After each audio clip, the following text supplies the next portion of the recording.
Coucou Ludivine. Salut Marion. Merci d'avoir accepté mon invitation. Mais comment je peux pas accepter une invitation pareille?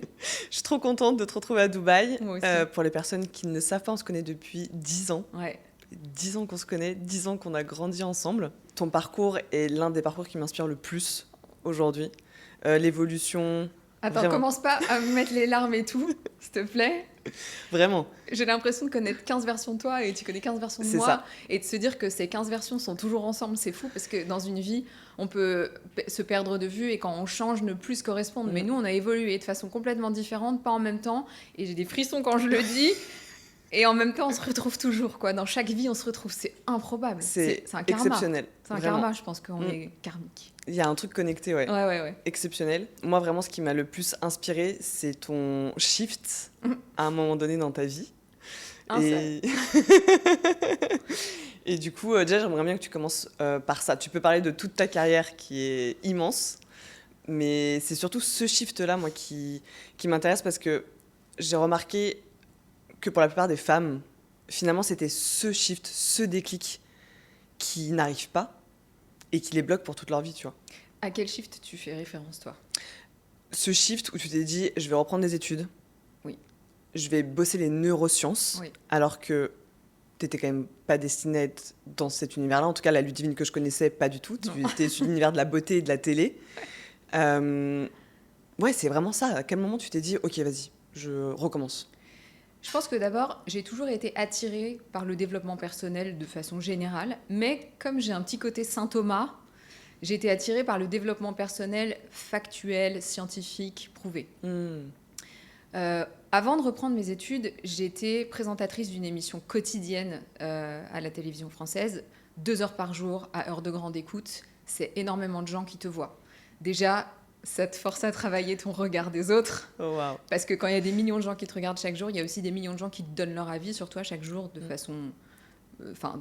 qui projettent leur propre vision de toi chaque jour et qui peuvent te l'écrire sur les réseaux sociaux. Donc déjà, ça a été un très fort apprentissage pour moi que de devoir me dire, ok, tu vas pas plaire à tout le monde, tu rentres chez eux par leur télévision, dans leur salon, et ils ont un avis et c'est normal, tu vois. Même si tu dois t'en affranchir quand ça te convient pas.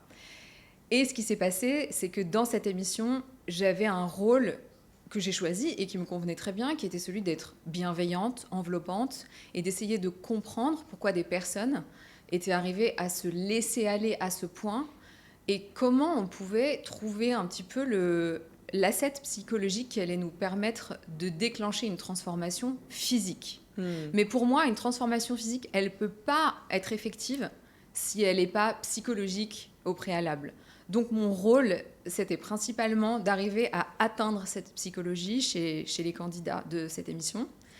Et c'était quelque chose que j'ai adoré faire. En fait, il s'est passé que pendant qu'on tournait cette émission, je te lâche un truc que personne ne sait Moi, je le sais publiquement. déjà, mais... Je te lâche un truc que personne ne sait publiquement. Ouais. Pendant que j'enregistrais cette émission, qui a duré 2 ans, j'ai été harcelée quotidiennement par quelqu'un qui était au sein de la production. Et donc, tous les jours, j'avais quelqu'un qui venait dans ma loge et qui me disait « De toute façon, t'es laide, t'es trop grosse, regarde comme tu t'habilles, t'es moche. Et puis, à chaque fois que tu l'ouvres, c'est pour dire de la merde. Donc, le mieux, c'est que tu te la fermes. Bon, mais moi, je dis ça, c'est pour ton bien. » Enfin, j'ai vraiment eu affaire à quelqu'un qui s'est acharné sur moi quotidiennement pendant 1 an et demi à peu près. Et en même temps, j'étais là pour aider les gens à s'affranchir de ce genre de personnage, à essayer d'avancer dans la vie malgré ce type de pression passée ou présente d'ailleurs. Et à ce moment-là, pour une raison que j'ai un peu du mal à identifier, et peut-être parce que je fais trop bien semblant, pour les Français, je suis devenue un peu une référence de confiance en soi. C'est-à-dire que finalement, mon rôle consistait vraiment à aider les gens à prendre confiance en eux. Et sur les réseaux sociaux, je recevais tous les jours des messages de gens qui me disaient « Mais comment tu fais? Aide-moi à avoir confiance en moi, je sais pas comment y arriver. » Ça partait autant de demandes de conseils beauté que de demandes de conseils bien-être, tout simplement. Et le problème, c'est que moi, pendant ce temps-là, je m'éteignais de l'intérieur. Donc tous les jours, je souriais face à des caméras. Et quand je rentrais chez moi, ces petites phrases que j'entendais tous les jours de cette personne avaient fini par rentrer. Parce que tu sais, rien ne résiste à la répétition. Donc même si t'es fort... Pendant 1 an et demi qu'une personne vienne te rabâcher tout le temps la même chose, au bout d'un moment, malheureusement, ça rentre. Ça, tu peux rien faire contre ça. Et je rentrais chez moi et je finissais par être d'accord avec ça. C'est-à-dire que je me regardais dans le miroir et je me disais ah ouais, ben c'est vrai que j'ai grossi. Ah ouais, ben c'est vrai que cette robe, elle m'allait pas si bien. Mais enfin, à un moment, fallait bien que je m'habille, quoi, tu vois. Et mon discours interne, il était tellement dégradant quand je rentrais chez moi. Il y avait une telle différence entre qui j'étais à la télévision, cette fille solaire et heureuse et qui aidait les gens à avoir confiance en eux et qui avait confiance en elle. Et je rentrais, j'avais un discours horrible. Et même, je me rappelle quand je me démaquillais, je me traitais de mytho. Je me disais, mais regarde ça, regarde les gens, ils disent que t'es belle, ils disent que t'as confiance en toi, mais en fait, mais t'es qu'une mytho, t'es qu'une... Et c'est là que le syndrome de l'imposteur arrive. T'es vraiment un imposteur. Et plus le syndrome de l'imposteur est grand, c'est-à-dire plus la différence entre qui tu parais aux yeux des gens et qui toi, et qu'est-ce que toi tu penses de toi, plus cette différence est grande, plus tu vis ce qu'on appelle une dissonance cognitive. La dissonance cognitive, quand elle est trop grande, elle rend fou, et c'est ce qui pousse des artistes qu'on connaît tous à se foutre en l'air. Et moi, j'en étais arrivée à un stade où mentalement, ma santé mentale était en péril, mais grave. À ce moment-là, je me suis dit, en fait, moi aussi, j'ai envie d'avoir confiance en moi. Et j'ai voulu chercher la réponse. Et pour trouver cette réponse, j'ai repris mes études. Je voulais pas une réponse farfelue, je voulais pas une réponse ésotérique. Moi, je voulais une vraie réponse. Je voulais comprendre le fonctionnement du cerveau. Qu'est-ce qui fait que, à force de harcèlement, tu finis par croire tes harceleurs? Je voulais une vraie réponse scientifique à ça. Pour ça, j'ai décidé de reprendre mes études et j'ai fait un peu la fofolle parce que j'ai repris dans 2 écoles en même temps différentes. J'ai pris HEC, puisque c'est une des plus grandes écoles de coaching au monde et je voulais faire du coaching. C'était hyper important. Et comme il n'y avait pas d'apport en neurosciences, j'ai fait une école de neurosciences appliquée à la psychologie et au coaching en même temps à côté. Ok, du coup, il y a beaucoup de sujets, rien que dans ce que tu nous as dit. On va pas tout aborder, t'inquiète. En vrai, il y a beaucoup de sujets. Alors, les gens qui écoutent La Comète depuis 1 an le savent, je suis fascinée par le cerveau. Okay. Et c'est pour ça que je te dis que tu es une des personnes qui m'inspire le plus, parce que forcément, ça connecte. Et il y a un autre sujet où je sais que c'est ta zone de génie, et c'est là où tu vas vraiment pouvoir changer des vies dans ce podcast, c'est le rapport qu'a la femme avec l'argent. Qui me passionne. Et je sais que ça te passionne. Ah, de ouf. Je sais que tu es très bonne là-dedans, et j'ai vraiment envie qu'on casse des mythes, qu'on casse des codes aujourd'hui dans cet épisode, parce que toutes les femmes autour de moi ont des blocages sur l'argent, à part toi. Non, j'en ai aussi. Bah bien sûr. Quel type de blocage? Dis-nous. Bah, en fait, c'est pas que j'ai pas de blocage. C'est juste que je les vois plus comme des blocages. Je les vois comme des steps. Ouais, et comme j'ai les armes pour les monter, dès que j'en identifie un, bam, je le monte. C'est des moi, ce que j'ai, c'est des plafonds de verre. Oui. D'accord. Donc dès que j'identifie un nouveau plafond de verre, je sais exactement. J'ai une méthode très précise pour péter ce plafond. Le plus dur, tu sais, c'est pas de péter ton plafond de verre. Le plus dur, c'est de l'identifier. C'est vrai. Moi, c'est mon métier. Et quand j'en identifie un, il y a toujours une petite part de moi qui dit vraiment, Ludivine, on en est là. parce qu'on ne sait pas ce qu'on ne sait pas. Et nos zones aveugles ne sont pas celles des autres. C'est d'ailleurs à ça que ça sert un coach. C'est l'angle mort de ton rétroviseur, un coach. Il va venir te montrer ce que toi, t'as pas. Et c'est pas une grande zone aveugle. Elle est assez petite, mais généralement, c'est celle-là qui vient débloquer tout. Du coup, j'avais envie de partir de mon cas à moi, parce que je pense que c'est le cas le plus parlant, vu qu'on écoute ma chaîne de podcast. Moi, j'ai eu un truc quand j'étais petite, où je pense que ça joue énormément sur mes blocages et ma vision de l'argent. C'est quelque chose dont j'en ai déjà parlé publiquement sur les réseaux. Mais quand j'avais 13 ans, mes parents ont eu des problèmes d'argent qui ont fait qu'on a dû vendre la maison où j'ai grandi. Et voilà, ils étaient dans l'incapacité de pouvoir, par exemple, faire des crédits, emprunter. Je ne vais pas rentrer dans les détails parce que c'est leur vie privée. Mais je pense que ça a déclenché en moi le fait que l'argent égale la sécurité. Okay. Quoi qu'il, parce qu'en fait, j'ai compris que si on n'avait pas d'argent, on n'avait pas de toit sur la tête. Je pense que c'est un peu ce que mon inconscient a fait. Et ça a déclenché en moi aussi, je pense, ce côté « Ah, c'est pas parce que t'as un mari que tu seras en sécurité aussi. » Ouh. Et du coup, wow. Ça a déclenché en moi tout ce que les gens me disent souvent. Et j'aimerais vraiment profondément croire que c'est pas parce que j'ai envie de gagner beaucoup d'argent que j'ai envie de rester dans cette énergie masculine, tu vois. Ouais. Enfin, toi, il y a plein de sujets au milieu, mais ça m'intéresse d'avoir ton avis là-dessus. Qu'est-ce que tu penses que ça a créé chez moi d'avoir vécu ça petite? J'entends plein de choses. Mm. Donc je vais te poser des questions. Vas-y. Mais en vrai, il y a quatre pistes d'avancement sur lesquelles, si je te coachais, on irait sur les 4, tu vois, mais chacune son tour, d'accord? La première, on parlerait de la projection sécurité. Il faut comprendre qu'on a tous et toutes, puisque là on parle des femmes, une relation à l'argent, d'accord? Comme on a une relation à la nourriture, comme on a une relation à des personnes, comme on a une relation à la nature, comme on a une relation à l'oxygène, à l'air qu'on respire, on a une relation avec tout dans la vie, et on en a une avec l'argent, ok? Ce qu'il faut comprendre avec cette relation avec l'argent, c'est que c'est une relation qui est obligatoire, puisque nous vivons dans un monde où il ne se passe pas une journée sans qu'on ait affaire à l'argent d'une façon ou d'une autre. C'est-à-dire, tu as payé ce café, d'ailleurs je te remercie beaucoup, tu dois envoyer une facture, tu dois régler le studio, tu as un prélèvement pour ton électricité. L'argent est là tous les jours, que tu le veuilles ou non. Donc déjà, c'est une relation que tu ne peux pas, à part probablement dans certaines ethnies très cachées du monde, que tu ne peux pas nier, d'accord? Le problème, c'est que dans la plupart des cas, et surtout en France, l'argent est un sujet extrêmement tabou, d'accord? Pour le cerveau, tout ce qui est familier est safe, tout ce qui est inconnu est dangereux. Et par là, malheureusement, vu qu'il est bête et borné, le cerveau, même si le familier est douloureux, même s'il est toxique, il préférera ça à de l'inconnu qui peut être très sain pour toi, mais qui pour lui, comme il ne sait pas ce qu'il en est et qu'il a du mal à prédire, reste dangereux. D'accord ? Donc plus l'argent est tabou, plus l'argent est une menace pour ton cerveau et moins t'en auras. Ok. Ok ? Ça, c'est vraiment hyper important. Ça, c'est hyper intéressant parce que chez moi, l'argent est tabou. J'ai jamais connu le salaire de mes parents.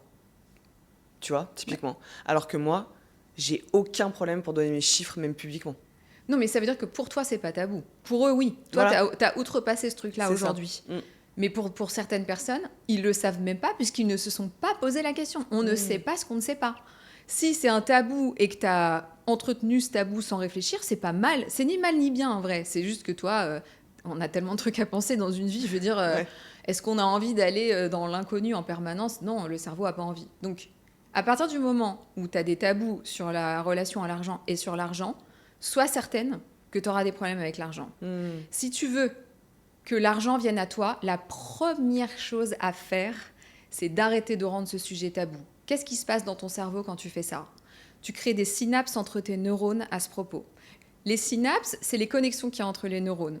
Elles fonctionnent un peu comme un chemin emprunté. Tu sais, quand tu prends un raccourci pour aller à l'école sur un petit bout de pelouse, à force de l'emprunter, il n'y a plus de pelouse. Tu sais, il y a un petit chemin de terre, voire même au bout d'un moment, ça fait des cailloux, et puis à la fin, ça devient le chemin. Une synapse, c'est exactement pareil. Plus tu l'empruntes, plus ton cerveau va l'emprunter facilement. Moins tu mettras de tabou, plus tu te mettras à parler d'argent, et plus pour ton cerveau, ce sera facile de parler d'argent et d'en avoir. Déjà, ça, c'est la première chose, et je trouve que c'est capital. Et ça, je suis entièrement d'accord avec toi, et j'en parlais récemment. Le sujet qui est le plus compliqué pour mes élèves dans mon programme, c'est quand elles arrivent à devoir pricer leur offre. Et c'est là où j'ai compris qu'en fait, elles parlaient jamais d'argent. Et donc, en fait, elles n'arrivent pas à se situer, elles n'arrivent pas à être à l'aise avec ça. Et du coup, je pense que comment tu viens de le vulgariser, c'est exceptionnel parce que c'est exactement ça qu'il faut faire. Mais j'avais jamais conscientisé que j'avais fait ce chemin, finalement, naturellement, tu vois. C'est un début de chemin, mais il y a un deuxième problème dans le fait de pricer son offre et même de devenir entrepreneuse. Et toi, tu le connais très bien parce que tu as été salariée. C'est qu'en fait, à partir du moment où tu dois donner un prix à ton service ou à ton produit, tu dois lui donner une valeur. Et cette valeur, il n'y a que toi qui peux la poser et elle dépend de la valeur que tu te donnes. Donc, elle dépend de ton estime de toi-même. Pour pouvoir pricer correctement ce que tu fais en tant qu'entrepreneuse, tu n'auras pas d'autre choix que de travailler ton estime de toi. Sinon, tu seras toujours en train de sous-pricer, surdélivrer, t'épuiser, repousser inconsciemment les clients, oublier de facturer. Ce sera plein d'actes manqués, en fait, qui te mettront en échec. Tu dois aller travailler en dessous. Je vois souvent la relation à l'argent comme un 8, en fait. C'est comme une plante. Une plante, si tu veux qu'elle pousse en surface, tu vas devoir arroser la terre. Et si elle pousse pas, tu vas aller voir ce qui se passe en dessous. Moi, mon travail, C'est j'identifie les problèmes que tu as dans la matière et ensuite on va voir en dessous qu'est-ce qui fait que ça fonctionne pas là-haut. Et on va l'arroser, on va donner tous les bons nutriments pour que ça pousse correctement. Ah, l'image, elle est chouette. Mais donc, du coup, tu penses qu'on est avec un héritage lié à l'argent, parce que je pense qu'il faut partir de là, et que aujourd'hui, peu importe l'héritage et peu importe d'où on vient, c'est possible d'avoir une relation d'amour avec l'argent. Oui, c'est très bien formulé. Je pense que... Alors, attention, tout le monde ne naît pas avec les mêmes chances. Ça, c'est sûr. C'est sûr. Il n'y a pas du tout de sujet là-dessus. Parlons d'Occident, déjà, pour commencer. Moi, je suis née dans une famille pauvre. On a été entre très pauvres, à savoir vivre à 4 dans un van dans la rue, manger au Resto du Cœur et n'avoir droit qu'à une seule douche par semaine, à avoir un appartement correct. Voilà. J'ai quand même eu un appartement correct. Mais j'ai quand même vécu dans une extrême pauvreté et ça m'a pas empêché de transformer ma relation à l'argent et de réussir à en gagner sans culpabiliser, ce qui est pour moi le plus dur. C'est-à-dire gagner de l'argent sans culpabiliser, gagner de l'argent sans avoir peur de ce qu'on va dire de moi quand j'en ai, puisque tout ça c'est une question de croyance, mais on va approfondir ce sujet un peu après. Donc tout le monde ne naît pas avec les mêmes chances, ça c'est sûr. En revanche, tout le monde a la possibilité, je le crois très profondément, d'évoluer et de changer ça. Encore faut-il lever le tabou. Ouais.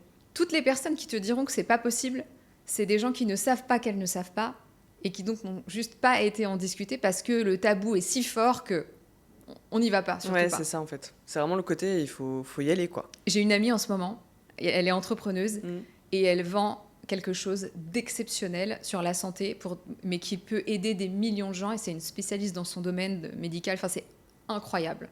Et ça marche pas parce qu'elle a un vrai problème de relation à l'argent. Et dès qu'on essaye d'en parler, elle est agressive. Il y a quelque chose en elle qui refuse d'aller en dessous du 8. Ouais. Et du coup, ça fonctionne toujours pas. Ok. Ouais, je dis tout le temps, l'argent, c'est une énergie. C'est vraiment ça.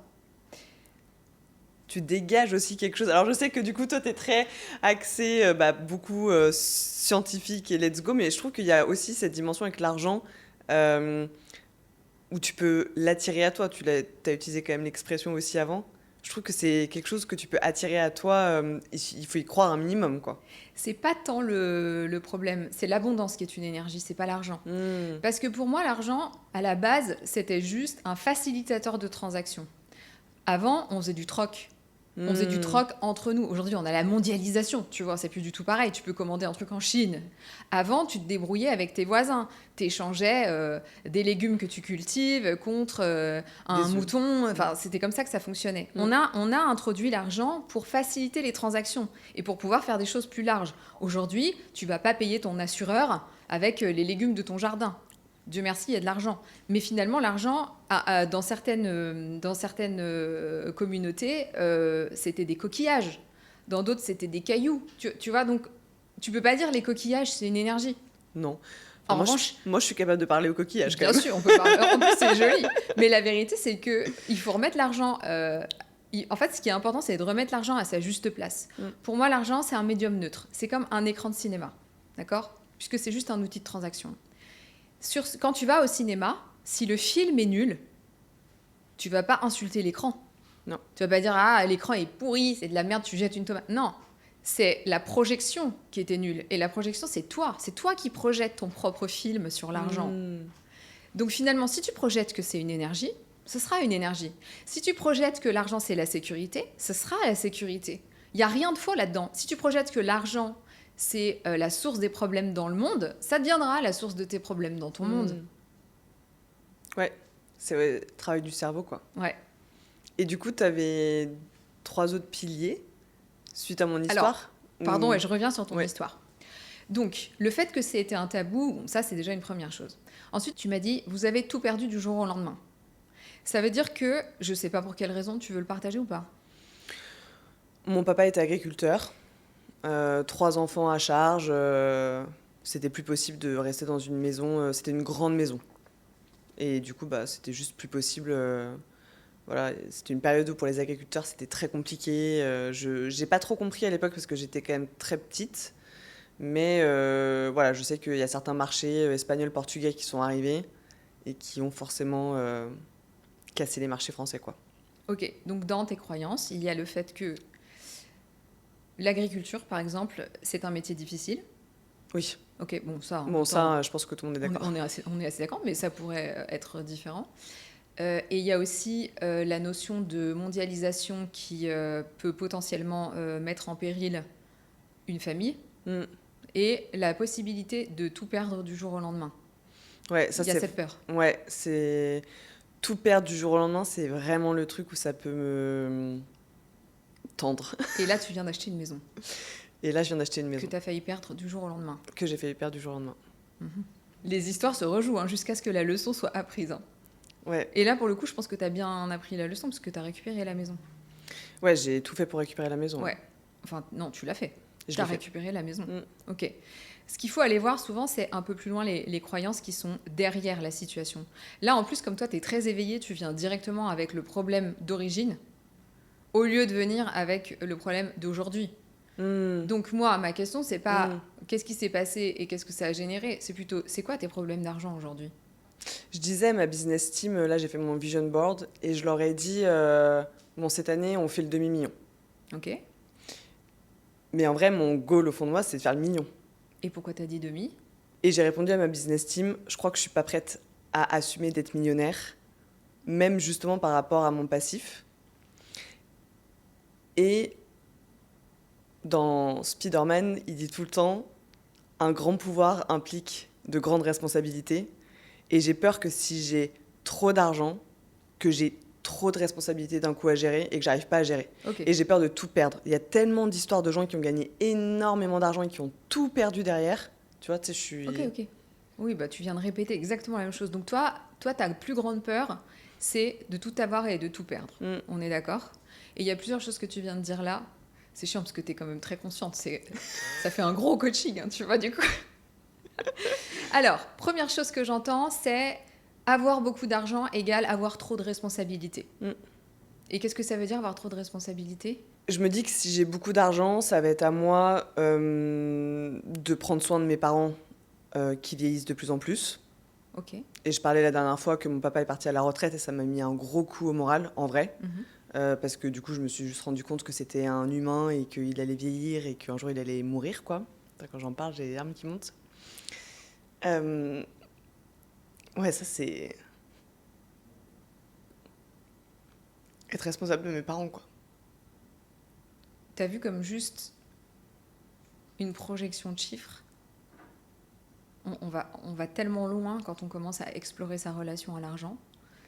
Pourquoi? Parce qu'en fait, il y a 3 tabous dans le monde. La mort, le sexe et l'argent. Ces 3 tabous sont les portes d'entrée vers la résolution de tous tes problèmes dans ta vie. C'est pour ça que j'aime autant la relation à l'argent. C'est que là, le vrai sujet, c'est la peur de la mort. Ouais. Je pense que tout le monde a un peu peur de la mort à un moment donné. Non, c'est tellement différent d'une personne à l'autre. Il y a des gens qui ont très peur de leur propre mort. Il y en a qui ont très peur de la mort des autres, mais pas de la leur. Il y en a qui ont peur de aucune des deux. C'est vraiment, j'ai fait des ateliers où quand je fais des tests sur la peur de la mort, parce que généralement on commence par là, on s'aperçoit que c'est vraiment très différent. Il y a des gens que ça active très fort et d'autres pas du tout. Moi, par exemple, la peur de ma propre mort ne m'active absolument pas. Ah oui, moi, mourir, c'est pas un truc qui me fait peur. Par contre, celle des autres, je peux m'effondrer. Et il y en a, c'est le contraire. Et souvent, c'est le cas des mamans. Parce que quand elles envisagent leur propre mort, elles envisagent leurs enfants sans elles. Ouais. Et ça les effondre. Il y a plein de choses différentes. Donc là, ce qui est important de comprendre, c'est que, on va revenir sur ta relation à l'argent. Si je te coach vraiment, je vais te faire dire des trucs que tu peux pas monter dans ce podcast. D'accord? Pourquoi? Parce que ce sera beaucoup trop intime. Ah ouais? Mais bien sûr, Ok. tu vois, regarde, on a à peine là, j'ai à peine touché, j'ai pas été au fond, tu vois. Ouais, non, mais en plus, je me demande si... Bon, du coup, on peut pas en parler publiquement, mais toi, tu sais beaucoup de choses. Je me demande si, du coup, quand je vais dire à mon papa ce que je dois lui dire, Oui, si ça va pas régler un truc aussi, on sait pas. du coup. Parce que là, je me dirais peut-être que si il part, au moins je sais qu'il partira avec toutes les infos. tu vois.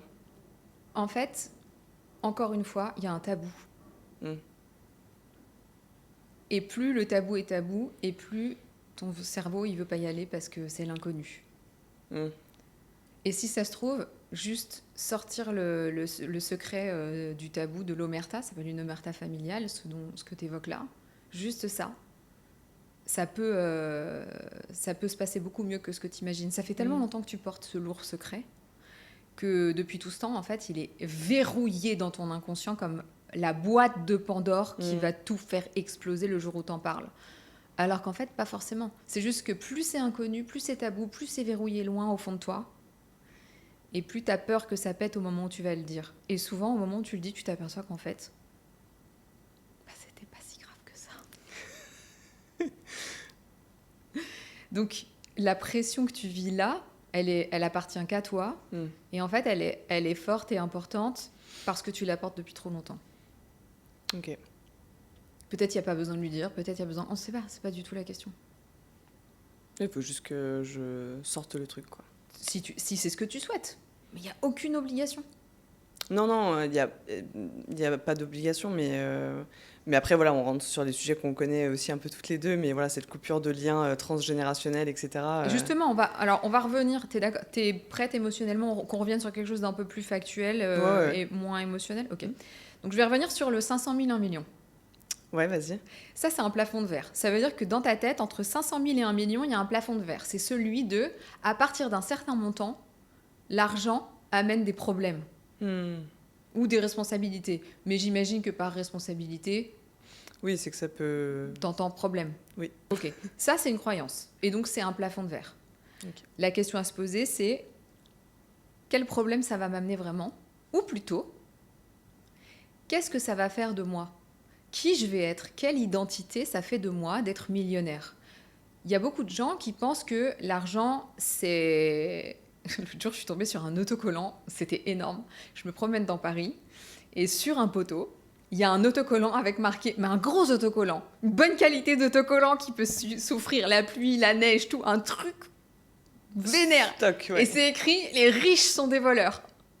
Et je me dis, il y a un pauvre qui a dépensé de la thune pour fabriquer des autocollants sur lequel il y a écrit, les riches sont des voleurs, et il n'y a rien, ça n'emmène nulle part. Il n'y a pas de lien, il n'y a pas de QR code, il n'y a pas de site internet, c'est juste genre, les riches sont des voleurs. C'est une idéologie... C'est de la haine contre les riches. C'est de la haine contre les riches, tu vois. Si, dans ta famille, proche, éloignée, puisque moi je travaille avec le transgénérationnel, il y a une croyance que les riches sont des voleurs, le jour où toi, tu vas vouloir être riche, ton système nerveux et ton inconscient gardent en lui quand même l'idée que tu peux être rejeté par ta famille qui est ton clan. Inconsciemment, et pour le reptilien, être rejeté par son clan, ça veut dire être seul et finir mangé par un ours. Ok ? Donc, ton système nerveux t'empêchera de gagner l'argent que tu souhaites parce qu'il y a une loyauté familiale inconsciente qui est « oui, mais si je deviens riche, pour mon clan, je deviens une voleuse. » Et personne n'a envie d'être une voleuse aux yeux de son clan. Ouais, l'image est hyper forte. Ça te parle ou pas? Alors, ça me parle, mais c'est ça qui est hyper contradictoire et que j'essaye de comprendre, et je suis vraiment à 1000% transparente avec toi. Mais quand j'ai appelé mes parents pour leur annoncer le fameux chiffre que j'ai fait au lancement, et que ce chiffre m'a permis de racheter cash ma maison à Bali, ma mère pensait que j'aurais fait plus. Oh, c'est drôle, ça? Ouais. Oh, c'est très drôle. Et du coup, ce que ça déclenche chez moi, c'est deux choses complètement opposées. Ouais. Je me suis dit, soit elle croit très fort en moi et elle sait que je peux faire plus d'argent, soit maintenant qu'elle connaît le chiffre, je l'ai peut-être déçue. Ça fait beaucoup d'un coup. Tu vois ? Ok, tu penches pour laquelle des deux? J'ai quand même envie de me dire qu'elle pense que sa fille est très bonne dans son business et qu'elle peut péter tous les plafonds de verre. Ok. Et pour ton père? Mon père, il s'en fiche. Mon père, il te dirait, je veux juste que ma fille soit heureuse. Ok. Ouais. Donc maintenant, qu'est-ce qui pourrait arriver de pire si cette année, au lieu de faire 500 000, tu faisais 1 million? Rien. Littéralement rien, hein. Vraiment. Alors pourquoi t'as mis 500 000 au lieu d'1 million? Parce que je pense qu'il y a un deuxième facteur, et ça va toucher beaucoup de femmes, parce que je pense que c'est très féminin de penser comme ça, où je me dis, si j'atteins le million cette année, qu'est-ce que je vais faire l'année prochaine? Un deuxième million? Ouais, mais du coup, tu vois, j'ai pas envie de rentrer là-dedans. En fait, là, tu es en train de penser en termes de billets. Les gens ne font pas de l'argent pour se rouler dans les billets. Non. Pourquoi tu veux faire 1 million? Parce que, déjà, dire que t'es millionnaire, dans mon esprit, c'est avoir un statut et une posture, Ok. je pense. Et je sais qu'avec 1 million, je peux acheter la maison que je veux à Cape Town et l'appartement que je veux à Dubaï. Ok. Donc tu veux pas 1 million. Tu veux une maison à Cape Town et un appartement à Dubaï. C'est pas pareil. Ah, c'est bien joué. J'avais jamais pensé, Bah. j'avais jamais pensé comme ça. Mais C'est parce ouf. qu'en fait, on a ce truc, tu sais, de se dire, attends, c'est pas humble de vouloir 1 million, mais qui je suis pour prétendre ça? Ouais, c'est Et puis il y a tellement de gens qui meurent de faim. Et puis, Ouais. d'accord. Moi, perso, je veux pas de l'argent pour me rouler dedans, hein. Ça m'intéresse pas. Les billets, ils me font ni chaud ni froid. Moi, je veux de l'argent parce que j'ai des projets. Et il y a une phrase que j'adore qui dit, si l'argent ne fait pas le bonheur, c'est probablement que t'en as pas assez donné. Ouais. Mère Teresa avait besoin d'argent. Et elle en récoltait énormément. Et elle l'utilisait, pas entre guillemets pour du confort matériel, mais elle l'utilisait pour le confort, entre guillemets, matériel et de survie d'autres personnes. Et c'était de l'argent qu'elle récoltait, d'une façon différente de celle de vendre quelque chose. Mais finalement, ça reste de l'argent. La question, c'est pas les chiffres et dans combien de billets je veux me rouler. La question, c'est qu'est-ce que je veux et combien ça coûte. On se fait fustiger sur les réseaux sociaux dès qu'on parle d'argent. Je commence à avoir l'habitude. Oui, matérialiste, pas humble, blablabli, blablabla. Mais moi, ça fait 20 ans que je donne beaucoup d'argent pour la recherche pour le sida. Okay, mes 2 frères sont morts du sida et j'ai voulu, dès le départ, donner pour la recherche. Aujourd'hui, la recherche a permis une telle avancée qu'on ne meurt plus du sida. Alors moi, j'ai fait ma part du colibri, hein, j'ai pas donné des millions, mais j'ai quand même donné beaucoup d'argent. Et je continue, ça s'arrête pas, je continue de donner. Ce que je fais de mon argent, c'est la première fois que je le dis d'ailleurs, ce que je suis en train de te dire là. Ouais, je l'ai jamais dit à personne. J'allais dire, ouais. Parce que je parle jamais de ce que... Je donne pas que pour la recherche pour le sida, je donne dans d'autres situations. Mais en fait, je vois pas l'intérêt de le raconter. J'ai pas besoin de justifier ce truc-là. Je ne rendrai jamais de compte. C'est entre moi, et pour ceux qui sont croyants, entre moi et Dieu. J'ai pas besoin qu'on me dise « Ah, c'est bien, bravo ». J'ai pas du tout besoin de ça. Je suis très OK avec moi-même pour ça, tu vois. Mais moi, je veux gagner de l'argent pour donner. Pas que, mais pour donner. Ensuite, moi, je veux gagner de l'argent parce que je sais que pour pouvoir donner beaucoup, j'ai besoin d'être productive, mais que je ne suis productive que si moi, je suis dans de bonnes conditions. Et mes conditions à moi, dans un monde comme celui d'aujourd'hui qui est très cher, bah, elles coûtent cher. Donc, ce que je souhaite avoir comme argent correspond au prix de la vie selon là où je décide d'habiter, au luxe, entre guillemets, dont j'ai besoin. Le mien, c'est jamais des sacs de luxe ou des bagnoles. D'ailleurs, j'ai pas de voiture. Enfin, si, j'ai un Dacia Duster. La voiture la moins chère du monde et je l'adore. Par contre, je veux des millions pour avoir le luxe de l'espace. Aujourd'hui, c'est ce qui coûte le plus cher. La nature, c'est ce qui coûte le plus cher. L'air de rien, finalement, ce sont les choses les plus basiques dans notre monde qui sont devenues les plus inaccessibles financièrement. Donc, entre guillemets, bien sûr, il y a des gens qui diront bah, viens dans mon champ, tu verras, c'est pas cher.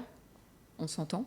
Mais je sais que les montants dont j'ai besoin ne correspondent pas à des valises de billets que je visualise, mais plutôt à qu'est-ce que je vais en faire. Donc la question de ta visualisation de 500 000 ou 1 million, finalement, c'est pas du tout ça le sujet. Le sujet, c'est combien coûte ta maison à Cape Town et ton appart à Dubaï. Fais le calcul. À partir de là, tu dis j'ai besoin, ou je désire, pardon, on parlera de ça aussi, besoin-désir. Je désire tant d'argent. Mais c'est difficile pour une femme de dire je désire. C'est ça. Je désire 1 million, 1,5 million, je sais pas combien coûte ta maison. Tu sais déjà combien ça va te coûter ces 2 trucs-là ou... Ouais, j'ai une idée, ouais. Alors, on va dire 1 million. Tu parles en dollars ? Ouais. Ok. On va dire que tu désires 1 million de dollars, mais pas parce que tu veux 1 million de dollars en billets pour tous les dedans. Ce que tu veux, c'est une maison à Cape Town, un appart à Dubaï. Ok ? En plus, ça se justifie par ton travail. Je veux Oui. dire, il n'y a pas de sujet. Vu ce que tu fais, c'est complètement évident. Ok. Et ce montant devrait être sur ton vision board. Pas le ah oui, mais parce que je considère que dans ma tête, à partir de 500 000, c'est des problèmes. Bah, dans mon vision board, j'ai les 500 000, j'ai la villa à Cape Town et l'appart à Dubaï. Bah, fais le calcul. Refais le calcul. Bah, en soi, j'aurais besoin de 500 000 pour compléter ce que j'ai déjà de côté, tu vois. J'ai coaché quelqu'un récemment Mhm. qui a plusieurs activités dans le même domaine. Et elle me disait, dans ce domaine-là, comme le business a changé, aujourd'hui, pour pouvoir faire suffisamment d'argent pour vivre, je suis obligée de marger beaucoup plus sur mes employés. Ok. Mais là, on est sur un taux de marge qui est vraiment, vraiment trop cher. Malheureusement, l'écosystème a changé Mhm. et c'est plus possible d'avancer là-dedans. Je dis, dans ce cas, pourquoi tu gardes cette activité ? Puisque tu en as d'autres qui sont plus rentables. Au lieu de faire le calcul de combien tu peux marger sans être excessive sur tes employés, demande-toi plutôt de combien tu as besoin de gagner en fonction de combien d'heures tu veux travailler par semaine. En fait, le taux horaire se calcule très facilement. Oui. De combien tu as besoin, combien tu gagnes à l'heure, okay, combien d'heures tu veux travailler, de combien de temps tu as besoin pour faire ton sport, voir tes enfants, t'occuper de ta famille, avoir une vie de couple, etc. Tu fais ce calcul et ensuite tu vois comment tu peux pricer. Pour moi, c'est un peu comme ça que je price. C'est la méthode que je donne dans ma formation. Bah voilà, et pas ah oui mais les prix c'est ça et du coup je pourrais me contenter que de ça parce que c'est les marges normales. Non, c'est dans l'autre sens qu'il faut faire le taf. Et attention, hein, je ne me moque pas des gens qui font ça dans l'autre sens, j'ai été la première à faire comme ça.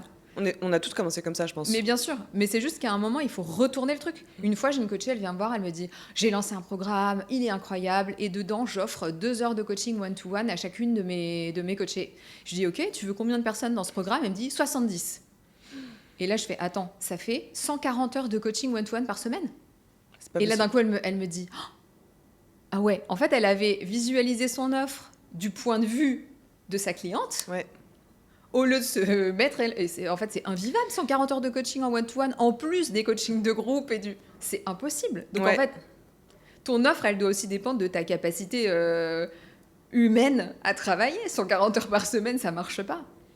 Mais c'est parce que souvent, j'ai remarqué aussi que la plupart des gens, et là je mets hommes et femmes ensemble, on pense les business finalement pour les autres parce que notre pourquoi, c'est avant tout d'aider les autres. Enfin, moi je l'ai toujours dit, mon objectif dans la vie, c'est d'aider les femmes à devenir libres financièrement et géographiquement. Donc mon business est pensé pour ça.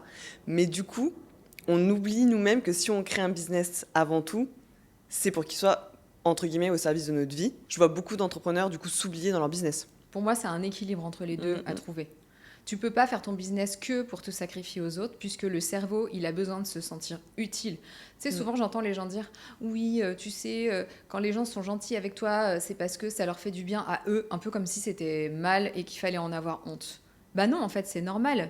Il n'existe pas de vie heureuse, et d'ailleurs, tu peux pas avoir une activité pérenne, et même une activité de cœur pérenne, si toi, tu n'as jamais rien en retour, que ce soit de l'argent, de la reconnaissance, peu importe. Il faut arrêter d'avoir honte de recevoir. Je trouve qu'on vit dans une société où la honte est énormément appliquée dans tous les sens du terme. Et la honte, c'est l'émotion qui vibre le plus bas. Et plus tu vibres bas, moins tu risques d'atteindre tes objectifs qui, eux, sont hauts. Et c'est à toi de monter là-haut, hein. C'est pas eux qui vont venir te chercher. Donc, ta vibration compte.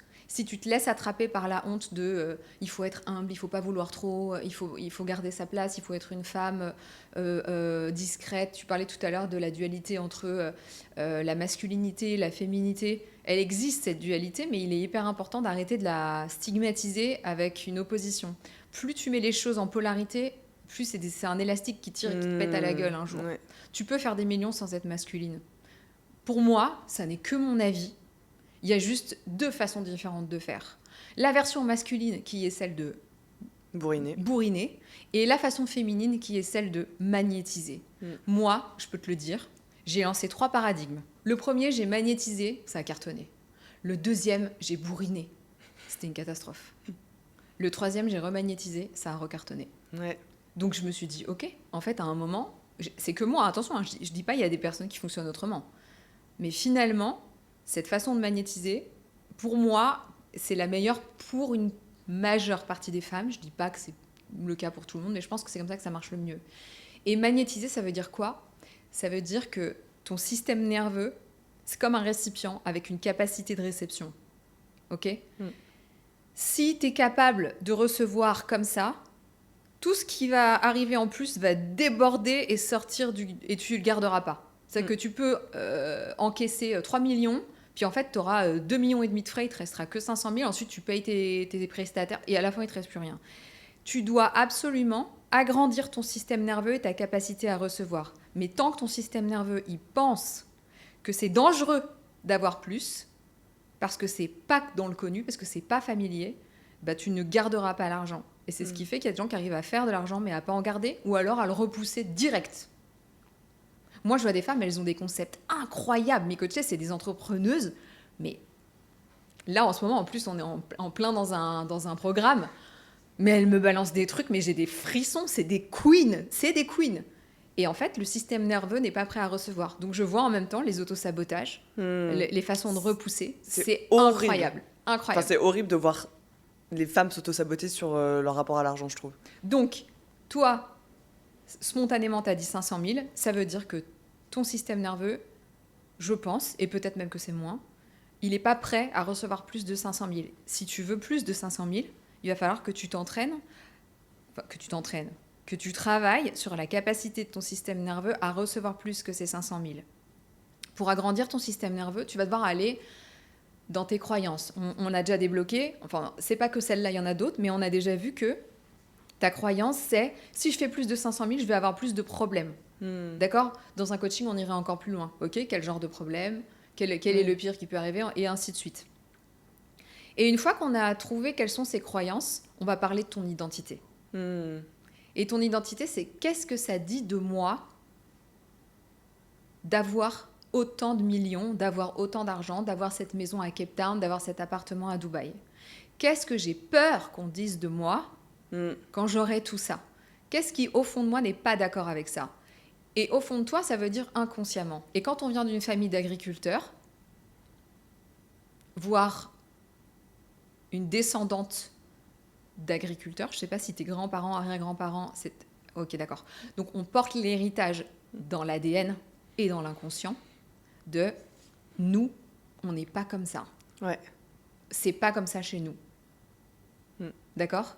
Ouais. Et en plus de ça, avoir une grande maison signifie tout perdre. Donc il est probable, si tu travailles pas ta relation à l'argent et à l'abondance, que tu perdes ta maison un jour. Ok.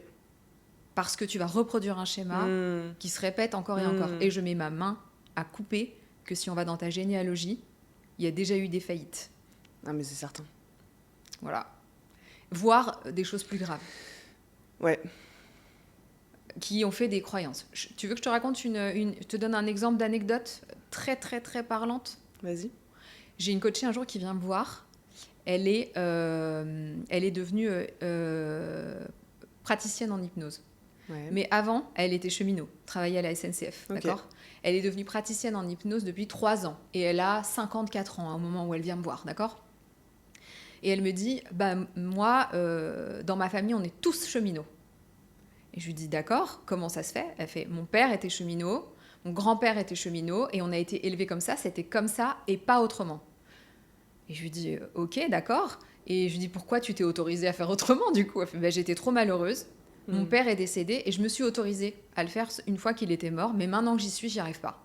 Ça décolle pas, j'arrive pas à ouvrir mon cabinet, je m'auto-sabote, je trouve pas de clients, j'ai du mal à pricer, je fais gratuit. Enfin, tu vois, il y a tous les problèmes qu'on connaît, qu'on a déjà vus. Je sur des livres, je fais des séances de 3 heures au lieu d'1 heure. Enfin, tout ce qu'on a fait, je l'ai fait. Hein, oui, moi aussi. Donc, attention, je suis la première à... Ça parle de moi aussi. Et je lui dis, d'accord, et qu'est-ce qui s'est passé dans ta généalogie qui pourrait éventuellement... Donc, je lui pose des questions sur son histoire. Et là, elle me raconte que son grand-père, donc le père de son père, était un cheminot qui rêvait d'être boulanger. Donc, un jour, il a quitté les voies de chemin de fer pour lancer une boulangerie qui marchait bien, puis une deuxième. Mais là, on est dans les années 50, je dirais. 50-60. Ouais, 50 même. À l'époque, quand tu faisais faillite, tu perdais tout. Il n'y avait pas tu perdais tout ce que tu avais de personnel. Ce mec fait faillite. À ce moment-là, son fils, donc son fils qui est le père de ma coachée, il a 8 ans. Le mec fait faillite. On n'est pas dans une période où il y a de la thérapie. Mort de honte, il se pend dans son jardin. Et c'est son fils de 8 ans qui le trouve. Oh, waouh.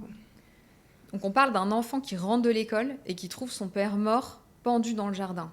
Je sais pas si tu vois le trauma. Quelle est l'histoire qu'on raconte dans la famille à ce moment-là? Sortir du chemin tracé, qui est être cheminot, c'est la mort. Assuré. Et c'est le trauma pour toute une famille. C'est l'orphelinat, c'est la solitude, c'est les problèmes, puisque la mère se retrouve seule à gérer une famille et du coup subvenir aux besoins d'une famille, c'est la pauvreté. Enfin, tu vois, tout ce qui est conséquences en chaîne, d'accord? Et cet enfant, il a 8 ans quand ça lui arrive, donc autant te dire que c'est bien ancré dans sa tête. Plus ça arrive jeune, plus c'est dans le dur du cerveau. Donc cet enfant grandit en se disant, on sera tous cheminots dans la famille, c'est comme ça et c'est pas autrement. Donc lui, il grandit, il devient cheminot, il est fier de lui, c'est l'histoire qui se raconte, faire autre chose, c'est mourir, donc il va forcer ses enfants à faire la même chose, pas pour les faire chier, mais parce qu'il est tellement traumatisé que pour lui faire autre chose, c'est mourir. Donc ces 3 enfants, dont ma coachée, ma cliente, sont devenus cheminots. Ok. Et là, je lui dis, ok, et maintenant que tu as lancé ton business, et que tu n'y arrives pas, et que ton système nerveux t'auto-sabote, est-ce que ce serait pas parce que l'entrepreneuriat, c'est la mort? Et à ce moment-là, elle s'effondre. Et là où il y a une émotion, on sait qu'on est au bon endroit. Parce que même si c'est pas la tienne, tu sais pas pourquoi d'un coup tu te mets à chialer. Cette histoire, tu la connais depuis toujours. Je suis pas en train de te l'apprendre. Tu la découvres pas. Mais c'est bizarre, je te parle de ton business et je te demande si l'entrepreneuriat, est-ce que c'est pas le suicide? Est-ce que c'est pas du suicide? Est-ce que ton système nerveux, il a envie de se suicider? Bien sûr que non. Si pour lui, l'entrepreneuriat, c'est du suicide, il n'ira pas. Ouais. Tout simplement. Ouais, parce que le cerveau, il se met toujours en mode survie. Exactement. De toute façon, donc... Exactement. Donc, ton système nerveux a une capacité que toi, tu as déjà bien agrandi d'ailleurs pour arriver où tu en es aujourd'hui. Tu as fait un peu une grande partie de ce travail. Mais si tu veux gagner plus, tu vas devoir travailler. Et c'est en ça que je te disais que moi, j'ai toujours des plafonds de verre. C'est que si mes rêves ou mes besoins ou mes envies d'aider, de participer, de donner de l'argent ou de mon temps, parce que mon temps, du coup, c'est de l'argent aussi, est plus grand, et que je m'aperçois que mon système nerveux, il n'arrive pas à gagner plus, je m'aperçois que j'ai un plafond de verre et je vais devoir travailler dessus. Hyper intéressant.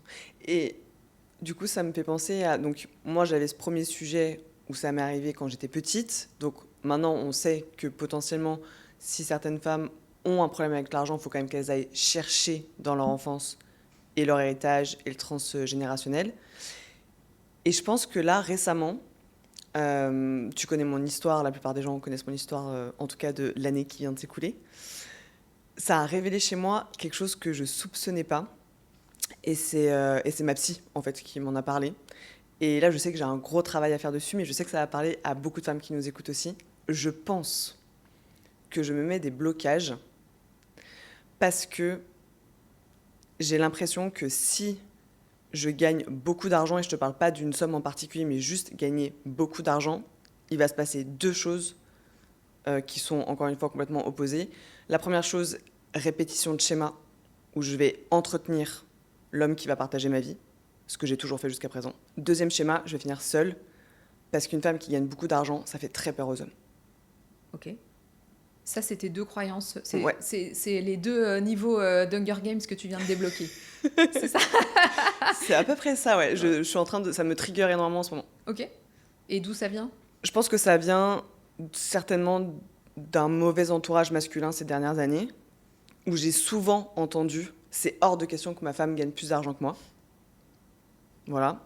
Sauf que du coup, déjà pour trouver un homme qui gagne plus que moi, il va falloir que je cherche bien, parce que bon, voilà. Et je pense que le côté où moi j'entretiens mes hommes passés, ça raconte forcément quelque chose sur moi et sur ma propre histoire passée. Mais par contre, ça, je sais que je veux plus le faire. Parce que c'est en ça où j'ai perdu ma posture de femme. Ok. Tu vois. Ok. Qu'est-ce qui se passerait si tu sortais avec un homme beaucoup plus riche que toi? De quoi t'aurais peur? Je veux pas sortir avec un homme beaucoup plus riche que moi, Et justement. bah, la question, c'est pourquoi? Pourquoi? Peur qu'il me contrôle et il y a cette histoire de pouvoir Donc pourquoi tu gagnais plus que tes ex? pour les contrôler. Voilà. Donc la croyance, c'est l'argent, c'est le contrôle. Oui. Ah, Ok. ça par ouais. Bon, Ça, bah c'est- voilà, tout simplement. Bah tu vois, ça va vite, hein. T'es pas difficile à coacher, hein. Ok. Donc pour toi, l'argent, ça c'est une projection négative puisqu'on est sur une notion de contrôle. De toute façon, contrôler les gens, c'est jamais une bonne chose. Mais Oui. il y a une notion de contrôler pour pas être en danger. Donc ma question, c'est pourquoi t'as peur des hommes? Courage. T'es en sécurité. Je pense que j'ai peur des hommes suite aux abus sexuels que j'ai subis et que j'ai du mal à m'en détacher.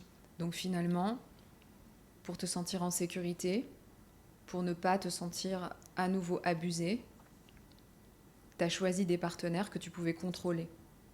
Pas forcément que avec l'argent d'ailleurs, hein, si je dis pas de bêtises. T'as choisi des partenaires un peu plus jeunes. Mm.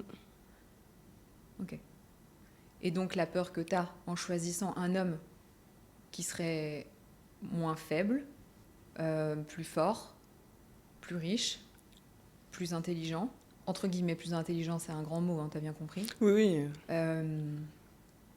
Je veux pas du tout traiter tes aides de teubé, même si j'en pense pas moins, mais... Et t'en connais un bon nombre en plus. Non, pardon, c'est pas vrai. En plus, je pense pas du tout.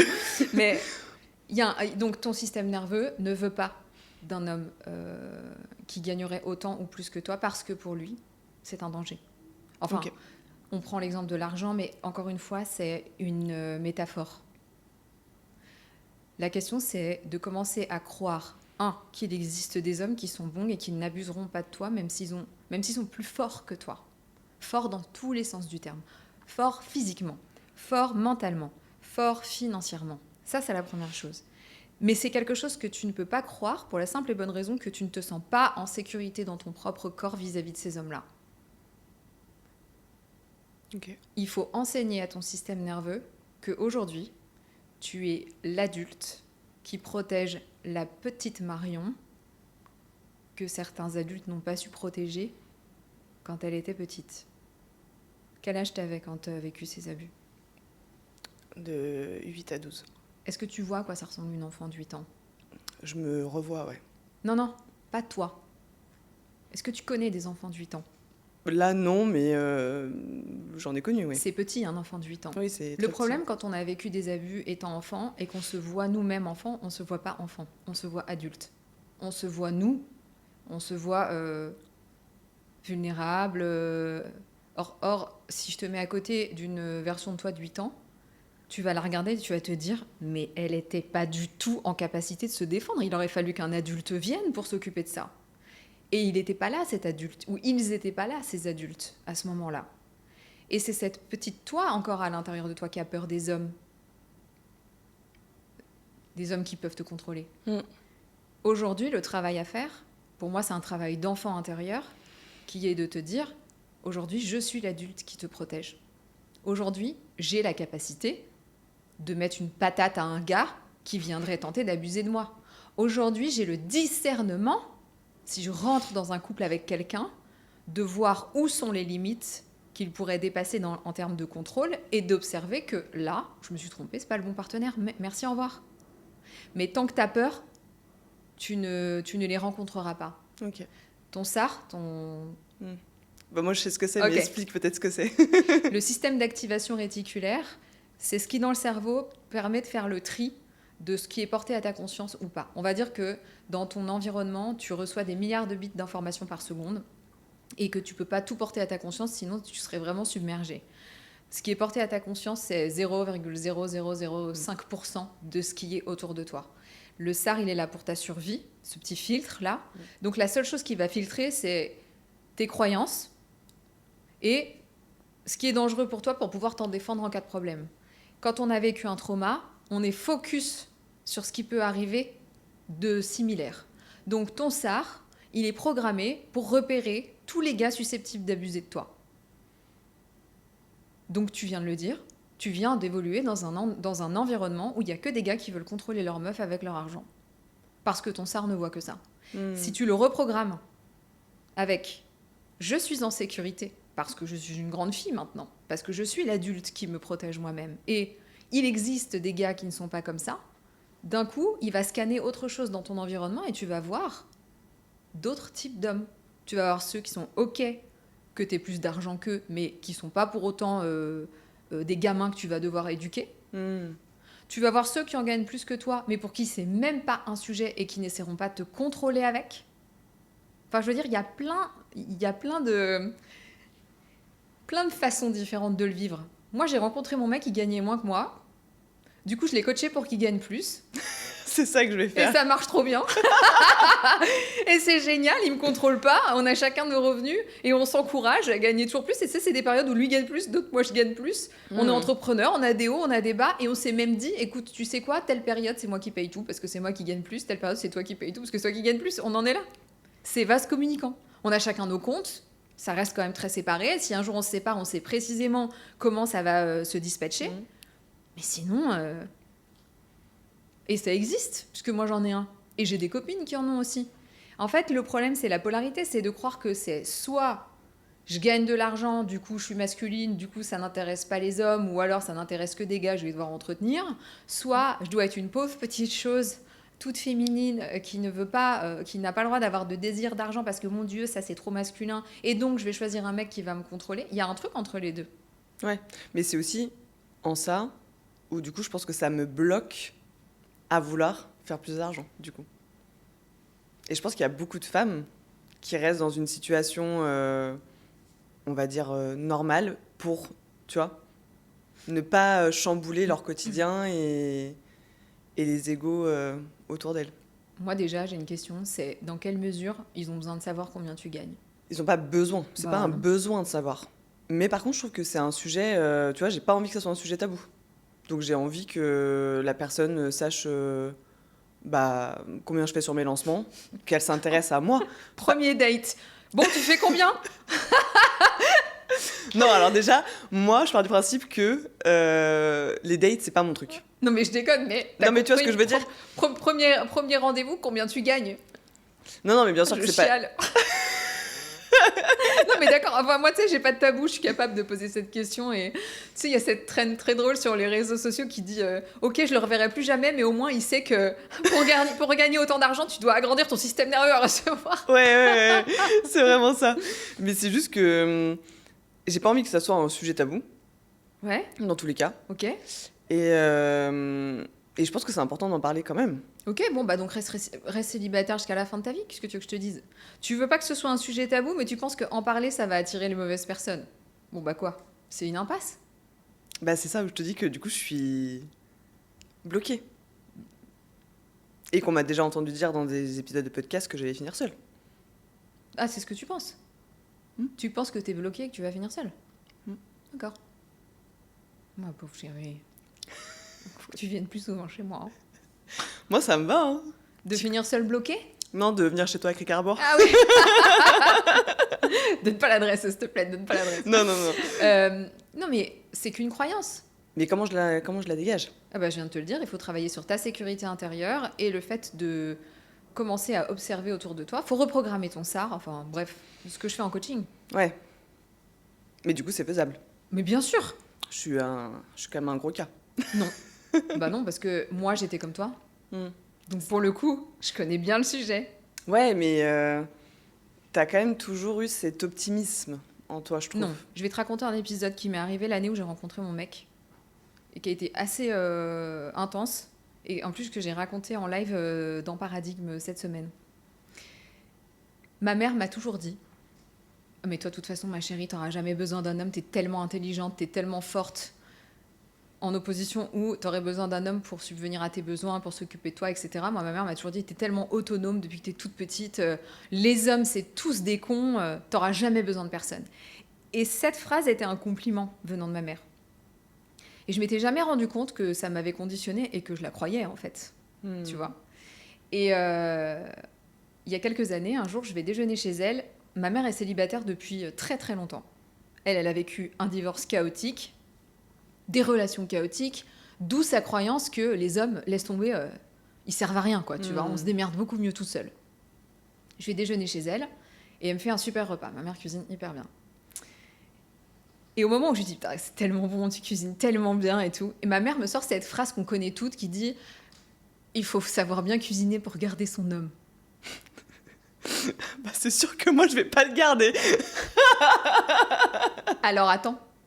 Et là, pour une raison que je peux pas... parce qu'il y a un truc qui s'appelle le temps psychique dans le cerveau. C'est le moment où ton cerveau il décide de débloquer un nouveau niveau du Hunger Games.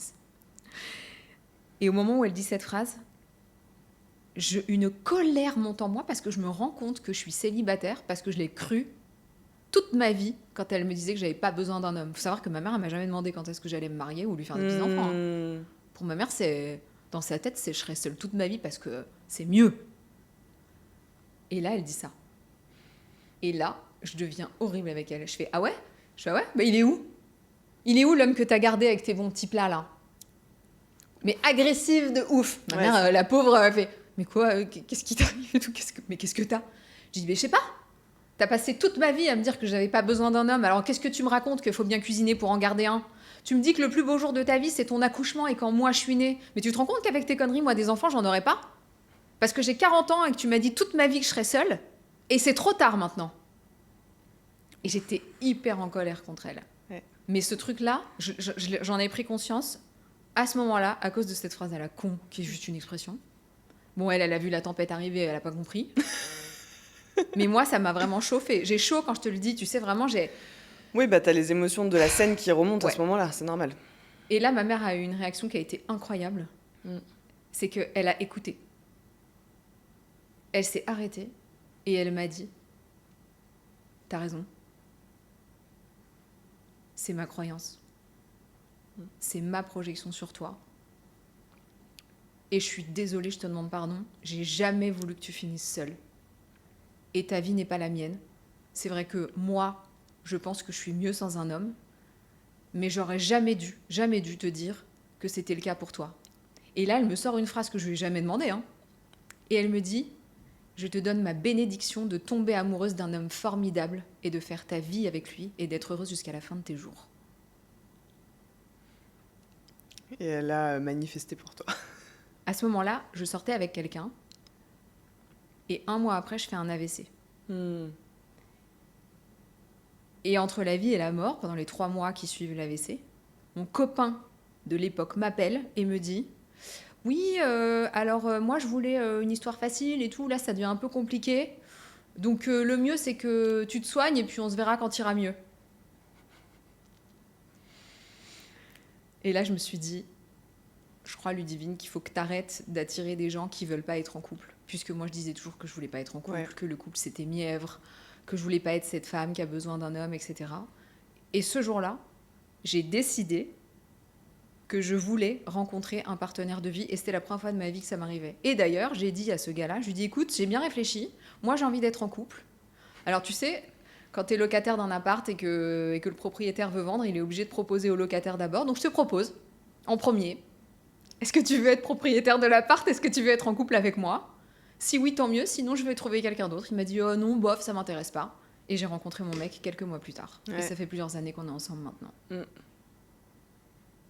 Je connaissais déjà l'histoire et je la trouve exceptionnelle. Oui, moi aussi, je la trouve même improbable. Non, moi j'adore cette histoire. Vraiment, je pense que c'est une histoire que je répéterai à des copines et que j'essaie de me répéter à moi-même aussi, vraiment, tu vois. Je me dis que c'est possible. Et d'ailleurs, moi là, je sais pas du tout un tabou et tu le sais, mais j'avais été choquée quand tu m'as redonné ton âge. Tu te rappelles quand on s'est revus? Tu veux encore que je donne mon âge? Non. Tu fais ce que tu veux. Non, je m'en fiche. En fait, je trouve, et c'est exactement ce que je t'ai dit aussi, et c'est pour ça que j'ai envie de porter ma voix dans ce podcast, parce que je trouve qu'on manque de figures féminines de nos âges, où en fait, on peut faire tout ce qu'on veut. Bien sûr qu'on peut faire tout ce qu'on veut. On a la liberté de faire tout ce qu'on veut. Et on sait que c'est pas le cas de toutes les femmes sur cette planète. Oui. Et c'est pour ça que j'ai vraiment envie, tu vois, de déclencher un truc chez ces femmes. Et chez moi-même aussi, la première. Ouais. Faisons ce qu'on a envie. Enfin, si on a envie de faire de l'argent, on fait de l'argent. Si on a envie de rencontrer un homme qui sera notre mari, le père de nos enfants, faisons-le. Et à l'inverse, si on a envie de rester seul ou si on a envie juste d'avoir un plan cul, et ben on a le droit. Enfin, bien sûr. C'est ça, en fait, que j'ai vraiment envie d'expliquer aux femmes. Mais je pense que dans tous les cas, on est obligé de passer par des phases de douleur. Alors, la seule phase de douleur par laquelle nous, les femmes, on est obligé de passer, c'est la réintégration du nombre. Une en particulier qui est assez générale. Tout à l'heure, on parlait du besoin versus désir. Si on prend l'argent, par exemple, avoir besoin d'argent, et si je veux manifester l'argent, si je dis j'ai besoin d'argent, qu'est-ce que je vais manifester ? Le besoin d'argent. Si je dis je désire de l'argent, je vais manifester le désir d'argent. Or, rien que le mot, déjà, il vibre pas pareil. Il y a quand même une grosse différence entre l'énergie vibratoire du besoin, ça sous-entend, si je l'ai pas, il va se passer quelque chose de grave, versus l'énergie du désir. Je désire parce que j'ai des objectifs, parce que je les assume, parce que j'ai des projets, parce que je suis une femme qui assume ses désirs. Mais le mot désir, il est empreint de sexualité. Dans désir, il y a plaisir, et il y a assumer quelque chose qui, dans notre société, est encore un peu tabou, même si on avance quand même. Hein, nos mères en ont beaucoup plus souffert que nous, mais on n'est toujours pas non plus dans un truc... voilà. Une femme qui assume ses désirs et qui assume son plaisir aujourd'hui dans notre société, c'est une salope. J'osais pas le dire. Voilà. Non, mais c'est vrai. Et donc, pourquoi on ne dit pas « je désire gagner des millions », « je désire avoir des maisons aux quatre coins du monde »,« je désire faire de l'argent », parce qu'on ne supporterait pas que les gens disent « mais c'est qui cette salope ?» En fait, tu dois t'affranchir du regard des autres, mais pour ça, tu dois réintégrer l'ombre de la salope. Il faut être OK qu'il y ait des gens qui pensent de toi que tu es une salope. Et ça, c'est hyper difficile. C'est hyper difficile. Moi, je suis trop reconnaissante envers moi-même parce que je sais que j'ai fait ce travail-là. Ouais. Tu vois, aujourd'hui, j'ai encore eu un commentaire d'une nana qui disait que j'étais ultra égocentrique. Oui. Rien à faire. Oui, voilà. En fait, il faut les réintégrations d'ombre, c'est ce que j'appelle le shadow work. Ok. Ouais. C'est quelles sont les choses que je ne supporterais pas qu'on dise de moi. Pour les trouver, c'est pas compliqué. Tu réfléchis aux gens que tu peux pas blairer. Tu me dis pourquoi tu peux pas les blairer. Et généralement, je te dis, et si on disait ça de toi, qu'est-ce que ça te ferait ? En général, le miroir. Je vais t'en donner une pour moi que j'ai eue, qui m'a vraiment fracassée, qui est très bête. C'était l'ombre de l'ennuyeuse. C'est-à-dire que mon gourou sur la relation à l'argent s'appelle Christian Junot. C'est avec lui que j'ai été éduquée à l'argent travaillé à côté de lui pendant plus d'1 an. J'étais formée par lui. Et du coup, comme on connaît très bien le travail sur les ombres, un jour, lors d'un déjeuner, il dit c'est vrai que ça te ferait quand même un peu mal qu'on dise qu'on s'emmerde avec toi. Oh, putain, j'étais pas bien. Tu sais, moi, je suis une entertaineuse. Mais j'ai l'impression que, j'aurais pu avoir la même réponse que toi. Si quelqu'un disait de moi, Ludivine, elle a rien à dire. Elle est chiante. Qu'est-ce qu'on s'emmerde. Ouais, et là, tu sais que t'as une ombre ici, là. Ouais. T'as une ombre à réintégrer. Parce que quand t'as une ombre comme ça veut dire que tu vas déployer des trésors d'énergie pour qu'on s'emmerde jamais avec toi et tu vas faire des trucs qui te correspondent pas. Tu vas t'épuiser. Tu vas distraire les gens. Parfois, tu vas dire de la merde parce que juste tu voulais faire l'intéressante et on va se dire, putain, elle faisait son intéressante et elle a dit une connerie. Tu rentres chez toi, tu te dis, putain, est-ce que j'ai pas dit une connerie ? Donc, si je réintègre pas la fille avec qui on s'ennuie chez moi, si je ne m'affranchis pas du fait qu'on puisse dire qu'on s'emmerde avec moi, je ne m'autoriserai jamais à être quelqu'un avec qui on s'emmerde et à savoir passer une soirée dans un endroit où je ne parlerai pas. À dire rien du tout parce que j'ai pas envie. Non, je vais aller continuer de m'épuiser, à faire le show parce que je supporterai pas qu'on dise de moi que je suis une meuf chiante. Ouais.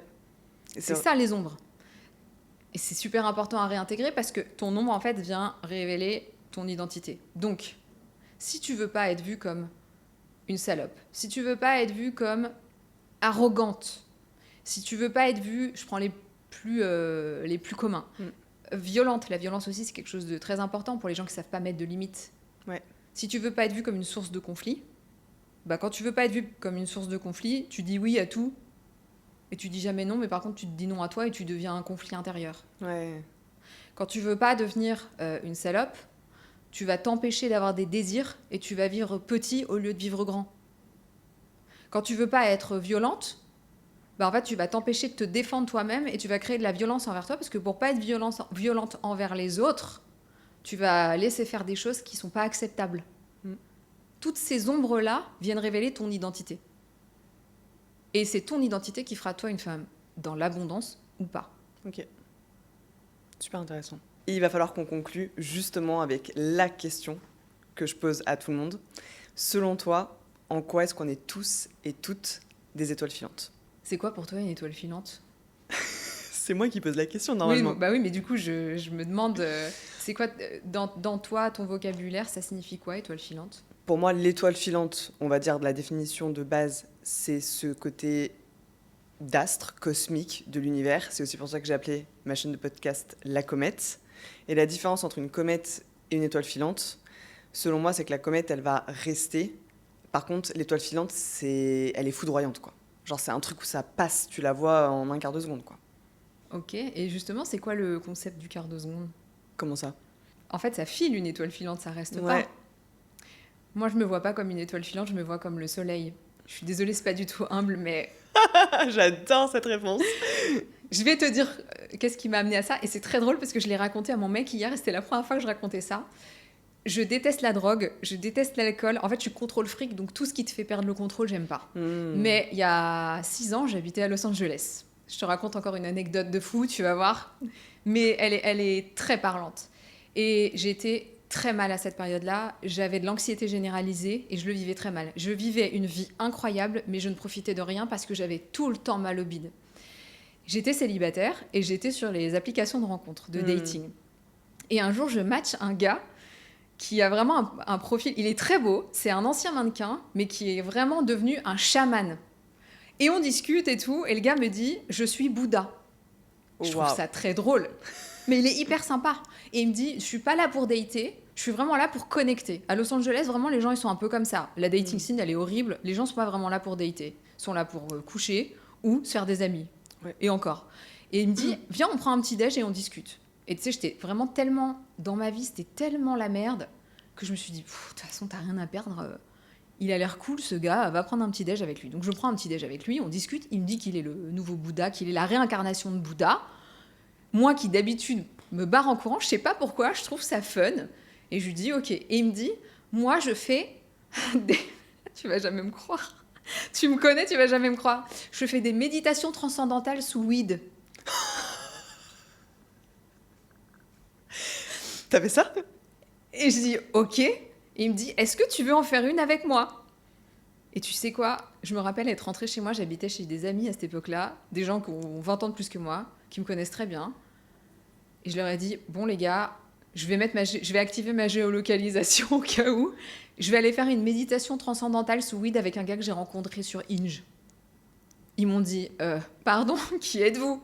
Et j'ai dit, écoutez, YOLO, on n'a qu'une vie, je sens qu'il faut que je le fasse. Je vais chez ce gars et il me fait fumer une espèce de cigarette. Je ne sais pas fumer, meuf. Il me fait fumer une cigarette électronique de weed avec laquelle je m'étouffe littéralement. Ça me brûle. Je tousse pendant 20 minutes, on peut pas commencer la séance. Il me dit non, mais continue de tirer dessus et tout. Ridicule. Et puis d'un coup, il me dit ok, on y va. Il éteint toutes les lumières, enfin, il met des lumières très sombres. Et avec des bâtons de pluie, bol tibétain, une petite musique très douce, fermer les yeux, il commence... Ah non, pardon, excuse-moi, j'oublie un truc important. Il me dit, quelle est ton intention dans cette méditation? J'allais dire, tous les chamans, c'est la première question qu'ils te posent. Et je lui réponds, l'univers m'a abandonnée, je veux savoir pourquoi. Pourquoi ma vie est une horreur pareille? J'ai vécu des choses terribles, tu les connais. Pourquoi moi, j'ai été abandonnée? Je suis très émotive parce que je me rappelle précisément cette sensation d'abandon qui était un désespoir le plus total. Donc je dis, je veux comprendre pourquoi l'univers m'a abandonnée. Il me dit, ok, on y va. Je ferme les yeux et il fait un bâton de pluie par là, un bol tibétain par ici. Et je suis déjà tellement sous weed qu'en fait, à chaque fois qu'il fait un son, je suis dans le cosmos. Et à chaque son, une planète apparaît. C'est ça ma vision. Et je la contrôle pas. Et en plus, je suis dedans instantanément. C'est-à-dire que je mets pas 2 heures à rentrer dans le truc. Je suis clairement sous hypnose, quoi, tu vois. Wow. Et je vois Jupiter, Mars, Pluton. Je vois toutes les planètes. À chaque son, j'ai une planète qui apparaît. Et c'est beau. Et je suis en lévitation. Il n'y a pas de pesanteur. Je ne subis aucune douleur dans mon corps. Et au bout d'un moment, je me dis, putain, mais il est où le soleil? C'est toi le soleil. Et le soleil, c'est moi. Et à ce moment-là, je suis l'univers. Et à ce moment-là, je me suis abandonnée. Oh, les frissons. L'univers m'a pas abandonnée. Moi, j'ai jamais été élevée dans la religion, mais je pars du principe que s'il y a un Dieu, je suis une partie de Dieu, tu es une partie de Dieu, on constitue cette partie. Et si Dieu m'abandonne, c'est que je me suis abandonnée. Dieu ou l'univers. L'univers m'avait pas abandonnée, c'est moi qui avais abandonné. J'ai été le centre de l'univers dans cette méditation. Et pour moi, on n'est pas une étoile filante. On est le soleil et le Dieu de notre univers. Et c'est plus à nous de nous interroger sur à quel moment je me suis abandonnée, où est-ce que je me suis abandonnée, et comment je redeviens le personnage principal de ma vie. Trop beau. Ça, J'en ai des frissons. Je tremble. Tu m'as fait une méditation sans weed. Elle était parfaite, je celle-là. précise que je ne pratique pas la drogue, rien du tout. Jamais de la vie, c'est la seule fois où je l'ai fait. Et ça a été incroyable pour moi. Ouais, Il y a eu un avant et un après. Je remercie Bouddha. Je n'ai jamais revu ce garçon, mais c'était très intéressant. C'est exceptionnel parce qu'on est vraiment... Enfin, c'est marrant que tu ressortes cette histoire-là, alors que comme tu le sais, il n'y a pas longtemps, j'ai vécu une expérience chamanique Ouais. sans drogue, parce que de toute façon, à Bali, c'est complètement illégal. Et pareil, j'ai senti un avant-après. Ouais. Et de base, je suis quand même quelqu'un aussi qui est très cartésienne, les pieds sur... Enfin, vraiment, j'y suis allée limite en n'y croyant pas, quoi. Ouais. Donc, c'est beau. En tout cas, l'image est trop belle. Merci beaucoup Merci d'avoir à accepté toi. mon invitation. C'était trop court. La meuf a parlé 2 heures et elle trouve que c'est trop court. Bah, à la fin, on a parlé 6 heures. Hein. Ouais, c'est ça. Merci, Ludivine. Merci à toi.